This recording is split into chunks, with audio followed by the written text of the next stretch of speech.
नमस्कार दोस्तों, स्वागत है आपको हमारी YouTube चैनल ब्रीफ एकेडमी में। आज के वीडियो में हम फॉर्म के डाटा लिस्ट नाम के एलिमेंट को कवर करने वाले हैं। तो आइए थोड़ा मैं ब्रीफ में बता देता हूँ इसके बारे में कि ये है क्या। देखिए, इस एलिमेंट के बारे में बताने से पहले मैं थोड़ा आपको एक चीज बताना चाहता हूँ।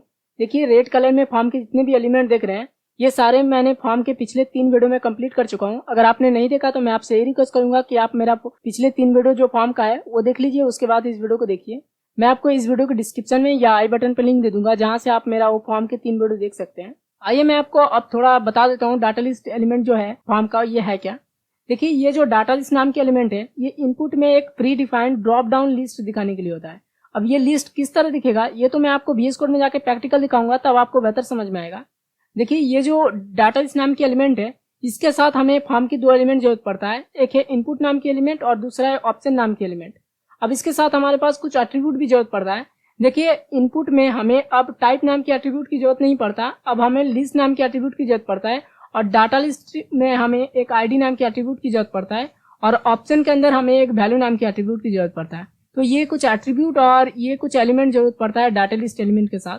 तो चलिए मैं अपना VS कोड ओपन करता हूँ और आपको प्रैक्टिकली दिखाता हूँ ये डाटा लिस्ट किस तरह वर्क करता है।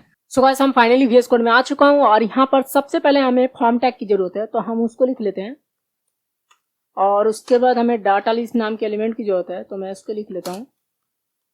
अब देखिए, जैसे कि मैंने बताया कि इसके साथ हमें 2 एलिमेंट जरूरत पड़ता है। एक है इनपुट और दूसरा है हमें ऑप्शन नाम के एलिमेंट।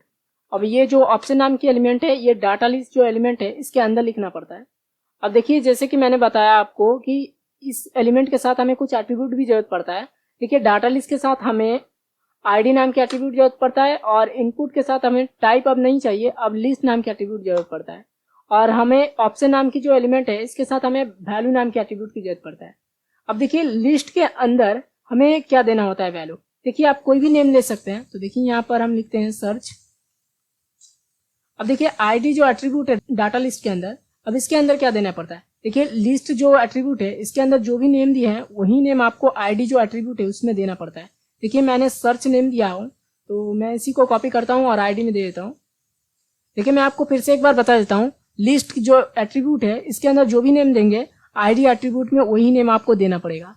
अब देखिए, ऑप्शन के अंदर जो वैल्यू नाम की एट्रीब्यूट है, इसके अंदर कुछ भी नेम दे सकते हैं। तो देखिए, हम क्या करना चाहते हैं, देखिए ये एक इनपुट बॉक्स है। इसके अंदर देखिए, मैं चाहता हूं कि एक प्री डिफाइंड कलर की ड्रॉप डाउन लिस्ट दिखाना। तो देखिए, हम क्या करेंगे, कुछ कलर की नेम ले लेता हूं।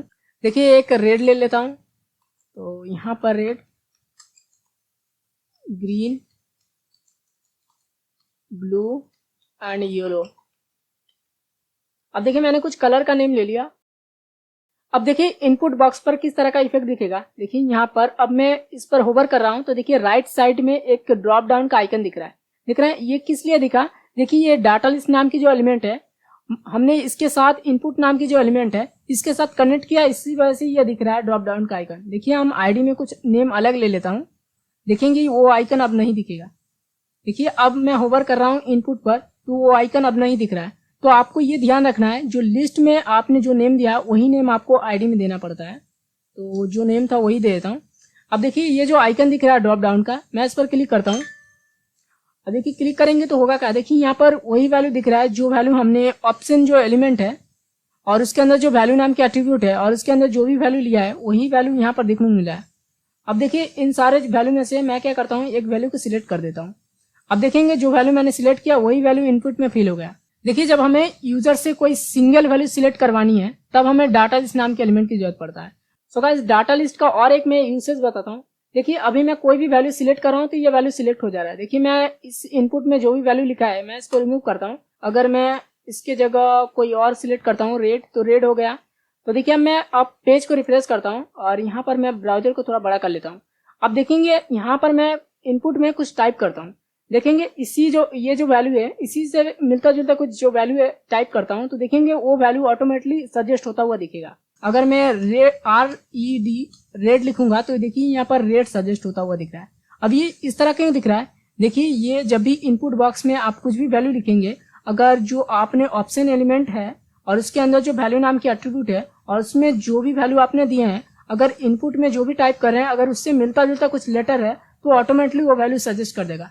देखिए, अगर मैं सिंपली आर लिखता हूं तो देखिए अब आर जो लेटर है वो रेड नाम की जो वैल्यू है इसमें और ग्रीन नाम की जो वैल्यू है इसमें है, तो ऑटोमेटिकली ये दो वैल्यू सजेस्ट होता हुआ दिख रहा है।